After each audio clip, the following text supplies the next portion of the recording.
अब पैसा क्या है, इस विषय पर आप लोगों ने समझा होगा।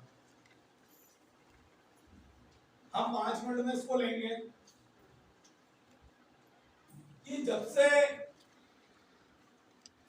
1947 में हमारा देश आजाद हुआ और 1947 के पहले हमारे देश में किसका राज्य था? अंग्रेजों का। हम लोग अंग्रेजों के गुलाम थे। उस समय पूरे देश के अंदर शासन था अंग्रेजों का। अंग्रेजों ने पूरे देश पर हुकूमत की, लेकिन किसी न किसी कारण से हमारा वनवासी बाहुल्य क्षेत्र, आदिवासी क्षेत्र उनकी गिरफ्त में नहीं आ पाया, क्योंकि हम लोग जंगलों में रहते थे। यहां तक अंग्रेजों की पकड़ नहीं पहुंच पाई। अगर कहीं कहीं पहुंच पाई तो हमारे जो आदिवासी परमवीर योद्धा थे उन लोगों ने उनका जीना हराम कर दिया। चाहे वो हमारे बिरसा मुंडा हो, चाहे वो टांटिया मामा हो, चाहे रघुनाथ साहा हो, चाहे शंकर साहा हो, चाहे रानी दुर्गावती हो, ऐसे हमारे पराक्रमी आदिवासी योद्धाओं के बल पर अंग्रेजों की हुकूमत आदिवासी क्षेत्र तक नहीं पहुंच पाई। और उसका नतीजा ये रहा कि 1947 के बाद जो कानूनी प्रक्रिया बनी, 73वें और 74वें संविधान संशोधन में जो पंचायती राज आया, तो जो भी सरकार यहाँ की रही उस समय पंचायती राज अधिनियम में आदिवासी क्षेत्र को छोड़ दिया। बाकी अन्य जगह में पंचायती राज लागू हो गए। अब विकास की जरूरत यहां भी है, आपको अपने अधिकार देने की जरूरत भी है, क्योंकि हम सब वनवासी क्षेत्र से हैं और यहाँ की वन संपदा, जल, जंगल, जमीन, खनिज सब कुछ किसके हैं? आपके हैं। तो आपका अधिकार देने के लिए 70 सालों के इंतजार के बाद 1996 में एक भूरिया कमेटी बनी। दिलीप सिंह भूरिया जो कि आदिवासी बाहुल्य के सांसद हुआ करते थे, उन्होंने आवाज उठाई और 1996 में एक भूरिया कमेटी का गठन हुआ और इसका प्रस्ताव आगे रखा कि वनवासी क्षेत्र में जीवन यापन करने वाले उन लोगों को अपना अधिकार मिलना चाहिए। तो 1996 में जो कानून बना उसको लागू होते होते लगभग 25 साल लग गए और 15 नवंबर 2022 को हमारे प्रदेश के सम्माननीय मुख्यमंत्री जी के नेतृत्व में भगवान बिरसा मुंडा की जयंती के दिन इस पेशा कानून को लागू कर दिया और उसको धरातल पर उतारने का नियम। अब इसका उद्घाटन भोपाल में कार्यक्रम हुआ था, हमारी राष्ट्रपति महोदया जी उसमें आई थी और भगवान बिरसा मुंडा की जन्म जयंती के दिन ही इस कानून को पूरे प्रदेश में लागू कर दिया। इस कानून को लाने में 20 जिले और 89 ब्लॉकों में यह कानून पहुंचाया। अब कानून बन गया, कानून लागू हो गया, लेकिन उसका क्रियान्वयन कैसे हो, वो गांव-गांव तक, जन जन तक, आदिवासी समाज तक कैसे पहुंचे, इसके लिए योजना बनी कि मध्य प्रदेश जन अभियान परिषद, जो कि पूरे मध्य प्रदेश में काम करता है, धरातल तक काम करता है, उस जन अभियान परिषद को शासन के साथ जोड़ करके और इस कानून को धरातल तक उतारने का निर्णय लिया। सबसे पहले 28, 29 और 30 जुलाई को स्टेट लेवल का प्रशिक्षण हुआ। उस स्टेट लेवल का प्रशिक्षण में मैं भी एक मास्टर ट्रेनर, जिनका बैतूल में हम लोगों का प्रशिक्षण हुआ। उसके पश्चात 3 अगस्त को जिले लेवल पर डिंडोरी कलेक्ट्रेट सभागृह में डिंडोरी जिले के 56 प्रतिभागियों का प्रशिक्षण हुआ।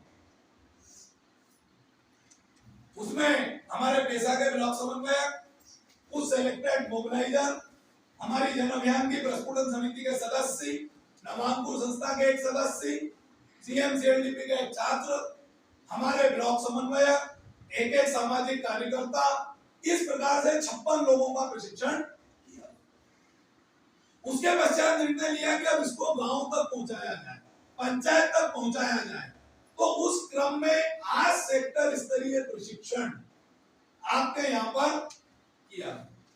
इसमें लगभग 7-8 पंचायतें लगती हैं। उन पंचायतों से एक सामाजिक कार्यकर्ता जन अभियान से, एक सामाजिक कार्यकर्ता पैसाइट से, पेशा के मोबिलाइजर, जन अभियान की प्रस्फुटन समिति, हमारे CMCLDP के छात्र, यहाँ पर बैठी नवांकुर संस्थाएं और पंचायत एवं ग्रामीण विकास विभाग से पंचायत के सचिव या रोजगार सहायक, इन लोगों का आज प्रशिक्षण यहाँ पर रखा। प्रशिक्षण रखने का उद्देश्य ये था कि पेशा कानून जो बना, अब आप लोगों के माध्यम से इसको गांव में सर्कुलेट करना। अब गांव में सर्कुलेट कैसे होगा? आज आप यहाँ से प्रशिक्षण लेके जाएंगे, फिर आप अपनी अपनी पंचायतों में प्रशिक्षण देंगे, लोगों को जानकारी देंगे, बैठकें करेंगे। तो पेशा कानून क्या है समझ में आया? फिर अब पैसे का हम क्रियान्वयन कैसे करेंगे और इसकी पूरी जानकारी आप लोगों को दी होगी अभी कि पैसे के माध्यम से सबसे पहले हम वो ग्राम सभा भूल जाएं जो पंचायतों में होती है। वो राजस्व की ग्राम सभाएं होती हैं, उसका नियम कानून अलग है, लेकिन ये जो पैसा की ग्राम सभा है इसके नियम कानून अलग है। वो ग्राम सभा और इस ग्राम सभा दोनों में अंतर है, आप लोगों को ये समझ में आना चाहिए। वो ग्राम सभा फिक्स रहती है कि राजस्व ग्राम में करना है, पंचायत में करना है, सरपंच सचिव उसके मुखिया होते हैं, उसमें जो कार्रवाई होती है फिर वो काम होता है, ये सब वो वाली ग्राम सभा। लेकिन पैसे की जो ग्राम सभा होगी, जैसा कि अभी सर ने बताया कि यहाँ पर अध्यक्ष सचिव नियुक्त करेंगे, पैसा की ग्राम सभा के लिए कोई गांव फिक्स नहीं है। आप किसी भी मंजरे टोले में ये ग्राम सभा कर सकते हैं। मान लीजिए कोई उधर आदिवासी टोला हो गया, इधर हरिजन टोला हो गया, कोई दूसरा टोला पटेल टोला हो गया, वो लोग चाहते हैं कि हम उस टोले में भी जाते हैं और हमारी ग्राम सभा यहीं हो, तो उनकी ग्राम सभा वहीं हो। एक गांव में 4 ग्राम सभा भी हो सकती है। अगर 4 टोले हैं, गांव के लोग सहमत हैं, तो वो 4 जगह भी ग्राम सभा हो। फिर उस ग्राम सभा में सरपंच साहब की आवश्यकता नहीं है, पंचायत के सचिव महोदय की आवश्यकता नहीं है। पहली शर्त यह है कि वो सचिव महोदय उस ग्राम सभा के सचिव होंगे। लेकिन अब 4-5 जगह ग्राम सभा हो रही है तो उनके भी अनेक काम है सरकारी, अगर वो नहीं आ सकते हैं तो उस ग्राम सभा में जितने भी मतदाता हैं वो उस ग्राम सभा के सदस्य होंगे। उस टोले में मान लीजिए 300 परिवार रहते हैं और 300 मतदाता हैं, तो 300 मतदाता उस ग्राम सभा के सदस्य होंगे। अब उन्हीं में से कोई पढ़ा लिखा व्यक्ति, कोई युवा लड़का, कोई भी जो रजिस्टर वगैरह लिख सके, कार्यवाही लिख सके, उसको उस ग्राम सभा का सचिव नियुक्त, जैसे कि अभी यहाँ पर सर आपको करके बताया। फिर आप लोगों की सर्वसम्मति से उसी समय आप चुन लीजिए कि किसको उस ग्राम सभा का अध्यक्ष बनाना है। आप हाथ खड़ा करके भी बता सकते हैं कि इतने लोग हम सहमत हैं इनके लिए, जिनकी संख्या ज्यादा होगी उनको अध्यक्ष नियुक्त कर दिया जाए। अब अध्यक्ष और सचिव नियुक्त हो गए तो ग्राम सभा में प्रस्ताव पास होगा। उसके पहले एक नजरिया नक्शा बनेगा वहां पर। नजरिया नक्शे में क्या क्या रहेगा? भाई हमारी भूमि कहां तक है गांव की बॉर्डर के साहब हम जानवर चराने वहां तक जाते हैं, हम जंगल में लकड़ी बीनने वहां तक जाते हैं, हमारी जमीन वहां तक है, हमारे नाले का पानी वहां तक जाता है, हमारी खनिज संपदा वहां तक है, हम जड़ी बूटी लेने वहां तक जाते हैं। अपनी पूरी भौगोलिक स्थिति आप लोग बताएंगे, हमको थोड़ी पता है। गांव में कौन रहते हैं आप, तो ये सारी जानकारी किसको? आपको। तो आप लोग यहाँ पर बैठ के एक नजरिए नक्शा बनाएंगे। ग्राम सभा में बैठे हैं जो 18 वर्ष से ऊपर के हैं, जिनका मतदाता सूची में नाम है, वो इस ग्राम सभा के सदस्य। फिर वो नजरिए नक्शा और ग्राम सभा सदस्यों की सूची और उनके हस्ताक्षर की कॉपी लग के वो जो प्रस्ताव बनेगा वो एसडीएम साहब के पास जाएगा। फिर वहां से आपकी ग्राम सभा प्रस्तावित अनुमोदित होकर के आएगी। फिर इससे आप क्या क्या कर सकते हैं? आप स्वयं निर्णय लेंगे कि हमारे गांव में शासन की जितनी योजनाएं चल रही हैं उन योजनाओं का लाभ पहले किसको मिले। क्या अभी ऐसा होता है? ऐसा होता है क्या? नहीं होता है ना। तो आप लोग जब इस ग्राम सभा में बैठेंगे तो आप लोग निर्णय लेंगे कि पहले प्रधानमंत्री आवास किसको मिले, आप तय करेंगे। लाडली बहना में नाम किसका आए, कपिल धारा में कुआं आए तो किसको मिले, सीसी रोड आया तो कौन सी गली में होना है, शमशान घाट में रोड आया तो कहां होना है, हैंडपंप आया तो कहां लगना है, स्कूल की बिल्डिंग आई तो कहां पर बनना है, आंगनबाड़ी आया तो कहां पर बनना है, स्वास्थ्य केंद्र आया तो कहां पर बनना है। ये सारे निर्णय कौन लेगा? आप लोग। सरकार नहीं लेगी, पंचायत नहीं लेगी, ये निर्णय कौन लेगा? आप। अगर हमारे यहाँ पर रेत की खदान है और रेत का टेंडर होता है तो ठेकेदार आपकी अनुमति के बगैर टेंडर नहीं ले सकता। पहले ग्राम सभा बैठेगी, वो स्वीकृति देगी तो यहाँ पर टेंडर हो सकता है तो वो आएगा, नहीं तो नहीं आ सकता। कोई खदान है, चाहे चूने भट्टी की हो, अबरक की हो, बॉक्साइट की हो, यहाँ पर है ऐसी, उन खदानों पर जब नीलामी होती है, टेंडर निकलते हैं तो बगैर ग्राम सभा की अनुमति के टेंडर पास नहीं हो सकता। ये पैसा का कानून है। इतने अधिकार तेंदुपत्ता जो कि आप लोगों की मुख्य आजीविका है, तेंदुपत्ता को आज आप वन विभाग को देते हैं। अब आपको वन विभाग को देने की जरूरत नहीं है, आप स्वयं अपनी एक कमेटी बनाइए, समिति, और 15 दिसंबर के पहले आप वन विभाग को सूचित कर दीजिए कि आज से तेंदुपत्ता का संग्रह यह पैसा ग्राम सभा करेगी। पैसा ग्राम सभा 2-4 पंचायतों को मिलकर के आप खुद अपने टेंडर निकालिए, आप खुद नीलामी करिए, रेट बढ़ेगा, उसका फायदा किसको होगा? पैसा ग्राम सभा को। और पैसा ग्राम सभा का जो फायदा होगा वो गांव के विकास में लगेगा। इस प्रकार से अन्य जो भी वन संपदा है उन सबकी नीलामी का अधिकार ग्राम सभा। आप चाहें तो वहां होने दें, आप चाहें तो नहीं होने दें, लेकिन कानून के खिलाफ भी नहीं जाना। ये भी नहीं कि सारे पैसे के अधिकार आपको दिए हैं, कानून के खिलाफ हमको नहीं जाना। अगर कोई तालाब आया तो कहां बनेगा, ये निर्णय आप लेंगे।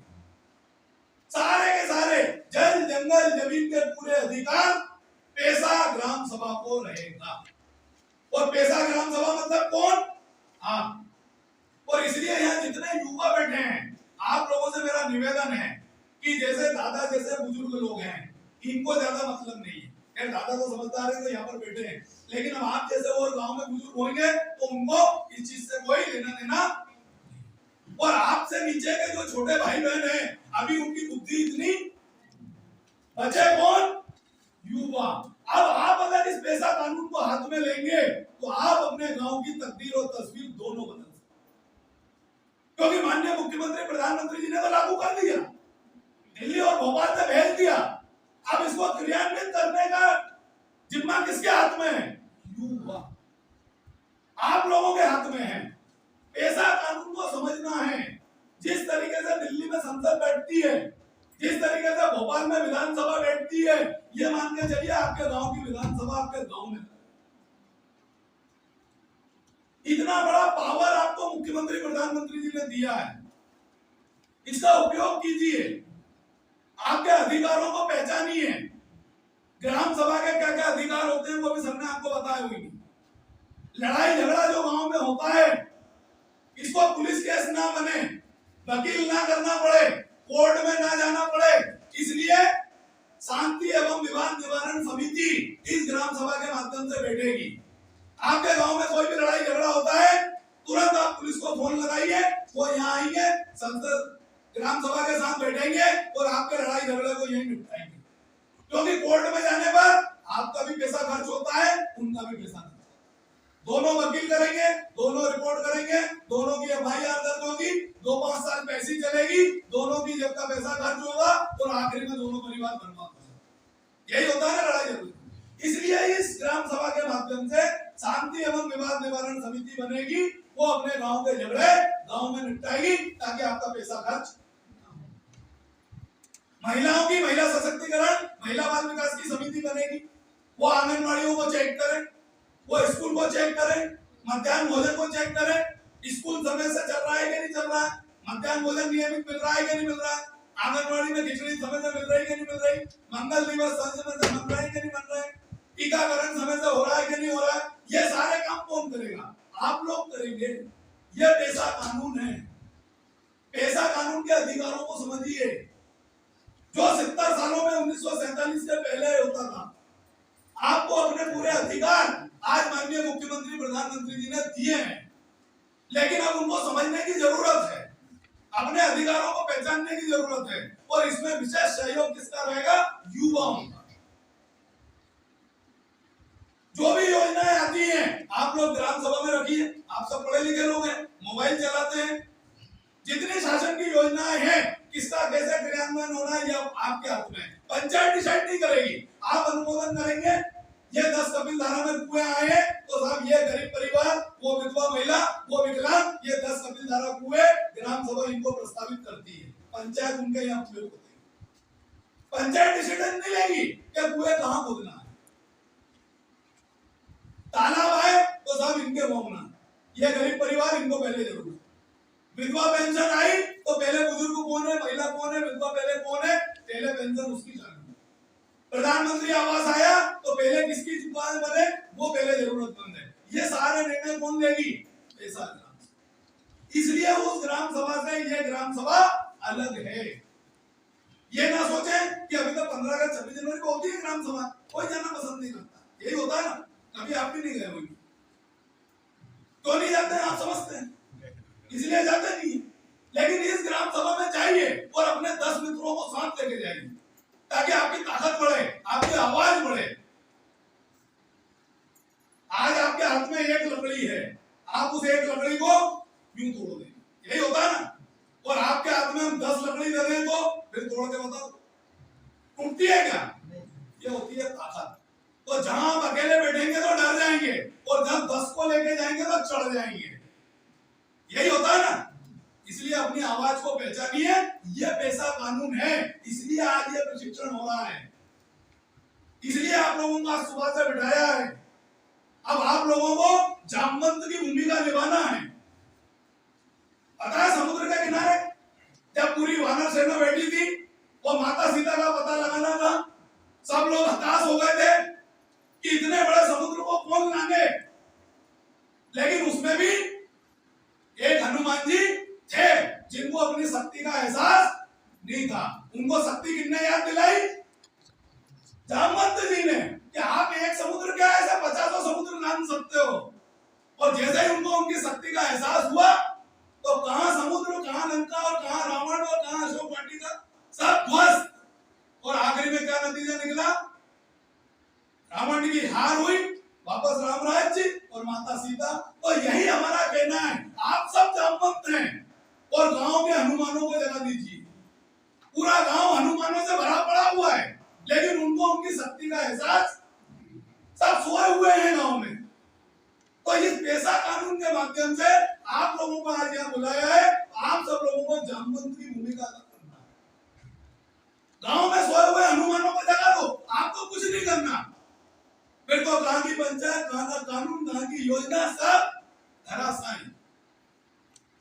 सब गांव में आएंगे ढूंढने, लेकिन कब? जब आप जागे। यह प्रशिक्षण आप लोगों को दिलाने का ही है, ये मान के चलिए। आप लोगों को जामवंत का काम करना है, गांव के हनुमानों को जगाना है। पेशा की ग्राम सभा सही से हो, ग्राम सभा के अधिकार समझें, कानून को हाथ में ना लें। ऐसा नहीं कि आज बताया तो आप सारे काम, कानून के दायरे में रह करके अपने अधिकारों का उपयोग करके ग्राम सभा में बैठना, गांव की समस्याओं को रखना, गांव में योजनाओं का सही प्रचार प्रसार हो, और हर एक चीज इसमें लेना है। अब जैसे स्वच्छता की बात आ गई, इसमें नशा मुक्ति की भी बात आएगी, इसमें शिक्षा की भी बात आएगी, इसमें स्वास्थ्य की भी बात आएगी, इसमें जल संरक्षण की भी बात आएगी। हर प्रकार के काम आप लोगों को करना है। मादक पदार्थ गांव में शराब बिकना चाहिए कि नहीं बिकना चाहिए, इसके भी डिसीजन आप लोग लेंगे। तो ये सारे अधिकार ग्राम सभा के माध्यम से आप लोगों को दिए हैं, इसलिए आज ये प्रशिक्षण। तो आप सब इस प्रशिक्षण की महत्ता को समझें, गंभीरता से इस प्रशिक्षण को लें, और जो कुछ आज यहाँ पर आप लोगों को सिखाया जा रहा है उसको गांव में जाकर के धरातल पे इस ग्राम सभा के माध्यम से इसको लागू करें। अब तो ये सार्थक होगा जो माननीय मुख्यमंत्री प्रधानमंत्री जी ने बोला। नहीं तो अब आपके गांव में तो हम रोज जा नहीं सकते, मुख्यमंत्री जी रोज जा नहीं सकते हैं, संभव है क्या? कलेक्टर साहब रोज जा नहीं सकते हैं। अब तो किसको करना है? आप। तो आप सब लोग इस प्रशिक्षण के माध्यम से जामवंत बन जाए।